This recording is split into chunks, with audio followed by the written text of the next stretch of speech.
ETFs మరియు index funds. ఏది మీకు అనుకూలకరంగా ఉంటుంది? మీ అవసరాలకు సరిపడే ఇన్వెస్ట్మెంట్ స్ట్రాటజీ ఏది చూడటానికి కొనగొనండి. ఇన్వెస్ట్మెంట్ స్ట్రాటజీలు ఒక నిర్దిష్ట మార్కెట్ సూచీని వేరు చేసి కొన్ని ముఖ్యమైన తేడాలు ఉన్నాయి. ఆ తేడాలను వివరంగా చూద్దాం. సంఖ్య 1. Trading mechanism. ట్రేడింగ్ రోజంతా స్టాక్ ఎక్స్చేంజ్లు కొనుగోలు చేయవద్దు మరియు అమ్మవద్దు, తద్వారా రియల్ టైం ధరలు మార్పులకు అనుమతిస్తాయి. రోజుకు ఒకసారి end of the day net asset value NAV ఆధారంగా వాటి ధరలు నవీకరించబడతాయి. ఫీజులు మరియు ఖర్చులు పరంగా అవి వేరు. ఫీజులు మరియు ఖర్చులు సాధారణంగా ఇండెక్స్ ఫండ్స్ కన్నా తక్కువ ఖర్చు నిష్పత్తిని కలిగి ఉంటాయి.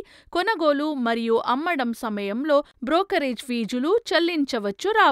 సాధారణంగా ఈటీఎఫ్స్ కంట కొంచెం ఎక్కువ ఖర్చు నిష్పత్తిని కలిగి ఉంటాయి, కానీ నేరుగా ఫండ్ కొనుగోలు చేసినప్పుడు బ్రోకరేజ్ ఫీజులు ఉండవు. సంఖ్య 3. కనిష్ట ఇన్వెస్ట్మెంట్ అవసరాలు. స్కీమ్ యొక్క ఒక యూనిట్ను మాత్రమే కొనుగోలు చేయడానికి అనుమతిస్తాయి, కాబట్టి కనిష్ట ఇన్వెస్ట్మెంట్ అవసరం ఆ యూనిట్ ధర కిందకి వస్తుంది. ఇండెక్స్ ఫండ్ సాధారణంగా కనిష్ట ఇన్వెస్ట్మెంట్ పరిమితులు ఉంటాయి. AMC నిర్ధారించిన దాన్ని ఒట్టి ₹100 నుంచి ఉండవచ్చు. సంఖ్య 4. డీమాట్ ఖాతా. ETF స్టాక్ ఎక్స్చేంజ్లో కొనుగోలు మరియు అమ్మడం చేయబడుతున్నందున ట్రేడింగ్ కోసం డీమాట్ ఖాతా అవసరం. ఇండెక్స్ ఫండ్లో డీమాట్ ఖాతా అవసరం లేకుండా నేరుగా ఫండ్ హౌస్ నుండి కొనుగోలు చేయవద్దు. సంఖ్య 5. SIP option.